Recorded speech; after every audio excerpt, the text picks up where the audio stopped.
dans l'axe, Alessio Curci à droite. La paire centrale serait donc composée de Mathieu Willy et de Yanis Massolin. Ben voilà qui pourrait peut-être surprendre. Hein. Pas encore de réelle occasion de but.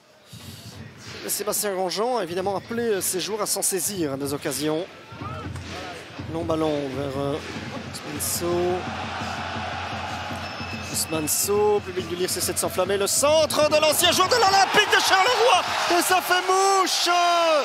Et ça fait mouche avec Glenn Klaas. Le Lierse prend l'avantage dans les 10 premières minutes. C'est un scénario qu'on a déjà vu pour les Francs-Morins. Alors qu'on avait l'impression qu'ils avaient été bien en place jusque-là. 1-0. De nouveau dans ses premiers quarts d'heure, un ballon allongé vers Ousmane Sow. C'était déjà avec ce trio-là que Sven Van den Broek avait terminé la saison dernière le centre. Ici, attention avec une nouvelle reprise et un deuxième but. Et un deuxième but pour le Lierse qui se détache après le quart d'heure.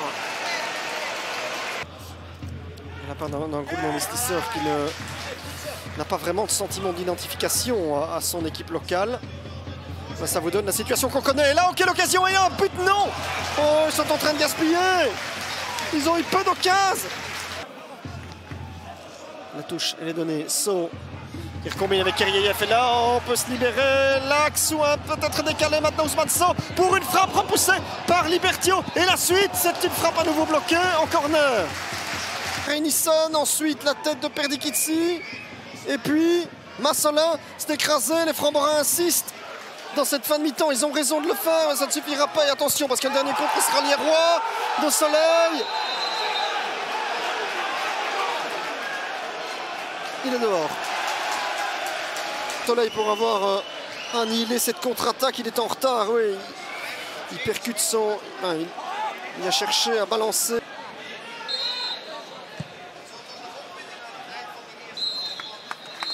Et on en reste là à l'issue de cette première mi-temps, lors de laquelle tout a bien tourné pour le Lierse.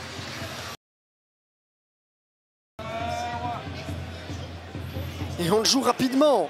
On le joue même trop rapidement pour les Francs-Morins.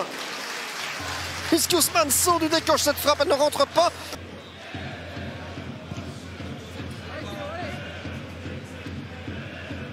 Massolin. C'est l'avancée de résister. Massolin. On va lui écouter un quart. Oh, c'est pas vrai, c'est pas vrai. Ce n'est pas vrai.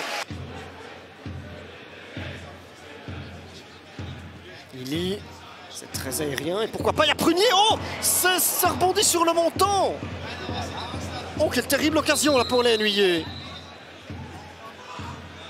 Il était beaucoup mieux donné. Bon, sans doute très aérien, vous le voyez, mais pour Prunier, pas de souci. Et il nous envoie ça sur le poteau. Non, c'était pas Prunier, autant pour moi, c'était...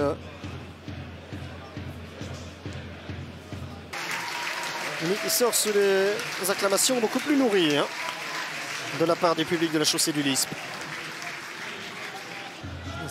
Est-ce que Sam Purse le contrôle là, il est pas mal. On trouve Dan de Peuter, Sow, qui a un bon favorable et qui va marquer le troisième. Oh, penalty. Penalty, et bien de nouveau, au moment où on a l'impression que les Francs-Morins peuvent faire quelque chose, ils sont pris de vitesse. Alors, il y a très peu d'élan, bon, il va finir par en prendre. Sam Purse face à Libertio, et c'est dedans, en contre-pied parfait, regardez la joie. Regardez la joie pour un ce que Sam Purse. Ah, c'est vraiment un poids qui se retire de ce... On réagit trop tard, évidemment, sur les offensives lierroises. Et beaucoup trop de fautes stupides. Sow qui continue. Face à Malungu, la tête au deuxième poteau. Et attention, ça va être repris. Bloqué à même la ligne. Sur cette contre-Tubize.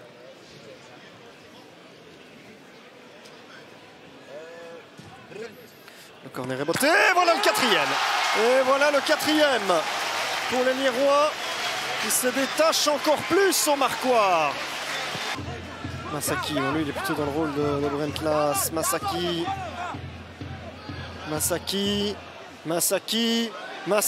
qui enroule dans les gants de Libertio.